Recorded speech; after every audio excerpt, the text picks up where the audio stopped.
vasos de barro, mas não a impõe, trabalha com a liberdade do ser humano.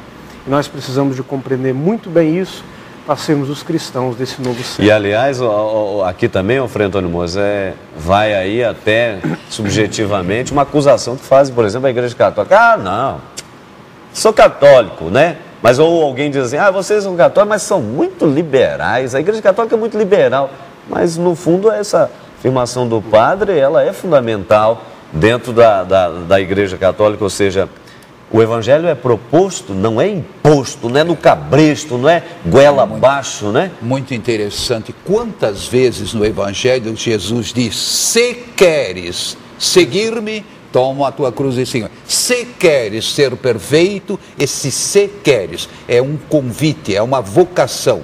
E aí nós sempre de novo deveremos ter no horizonte aquele ideal que nunca podemos perder e ao mesmo tempo a vida real da fragilidade humana. E conjugando a fragilidade com esse ideal, nós iremos caminhando, amadurecendo, não é? E de tal forma que mesmo nesses casos que estão subjacentes à nossa questão, se a igreja está perdendo autoridade, eu acho que a igreja pode, em certos setores, ter sido abalada psicologicamente, como aquele senhor falou.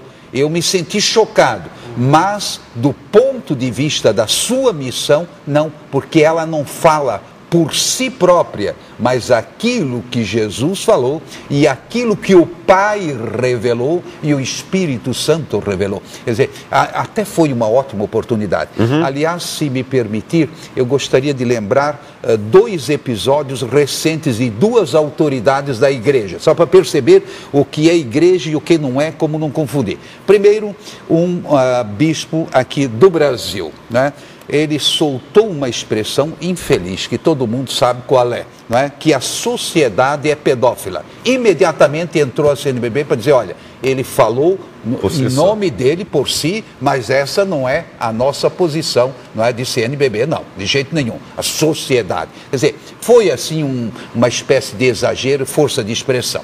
Mas outra figura mais importante lá de Roma também, tentou associar a pedofilia, não é, com o homossexualismo. E chegou uma outra autoridade e diz, olha, ele falou em nome dele, mas não em nome da igreja. Vocês já viram? Isso é sinceridade, isso é transparência, isso mostra como a igreja busca a verdade. E que, inclusive, às vezes uma pessoa que tem uma função importante, ela também pode ter uma expressão infeliz, e que isso não vai desmerecer a igreja. Uma coisa é a doutrina da igreja, que é a doutrina fundada no Evangelho, na grande tradição, não é? E outra coisa, eu diria, são opiniões, expressões pessoais e muito condicionadas ao estudo, muito condicionadas ao caráter da pessoa. Enfim, eu diria, foi ótimo ter acontecido isso.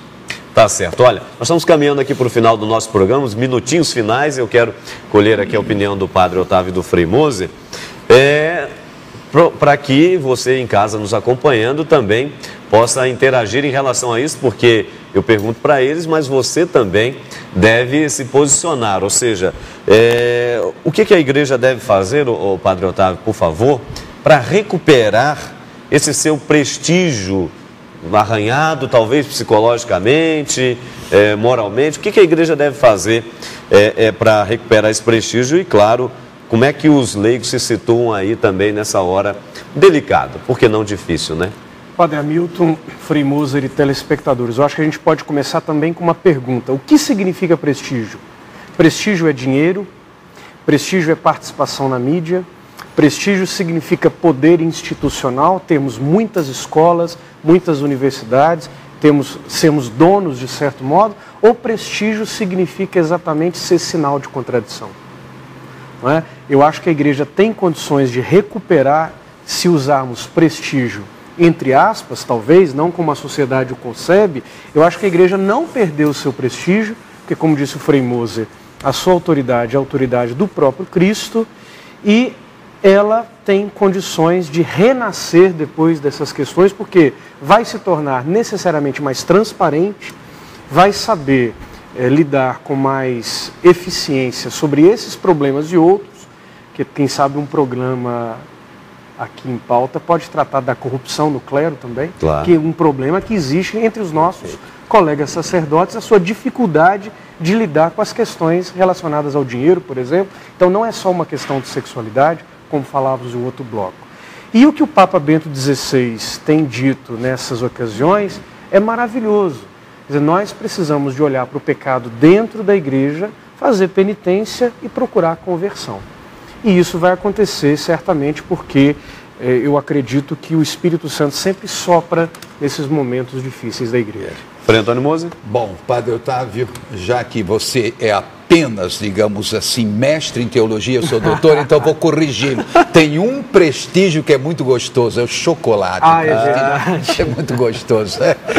Tá. Olha, eu só queria dizer o seguinte, é um momento da graça de Deus.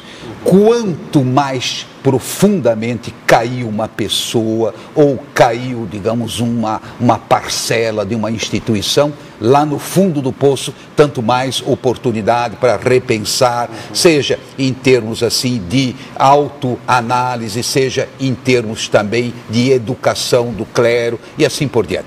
Agora, eu gostaria para os telespectadores que me perdoasse se eu lembrasse agora uma passagem atribuída a São Francisco. Era sobre os sacerdotes. São Francisco viveu em 1200 e que tinha muito padre que não era lá grande coisa, não é? Até um certo predomínio, não é, do padre dinheirista, do padre, etc. Então São Francisco dizia o seguinte: eu, se encontrar na minha frente ao mesmo tempo um anjo e um sacerdote pecador, primeiro eu vou beijar a mão do sacerdote e só depois vou saudar o anjo, porque só o sacerdote tem o poder de consagrar o corpo e o sangue de Cristo. Distinguiu muito bem a fragilidade da pessoa do sacerdote e a missão grandiosa que tem. Eu acho que isso é fundamental, porque senão nós sempre vamos encontrar pretextos para nós mesmos não caminharmos mais fielmente com o Evangelho. Tá certo. Olha, com essas palavras, então, nós encerramos o programa dessa noite, agradecendo o seu carinho, a sua participação e convidando para a próxima sexta, hein? Semana que vem vamos ter um tema espetacular, principalmente nesse mundo veloz, a 1000 por hora que nós estamos, não é? Vamos conversar sobre a nossa relação com o tempo. Então, não perca, é o tema da próxima semana aqui no nosso programa Em Pauta. Para você, um ótimo final de semana, que Deus abençoe e vamos em frente. Até lá!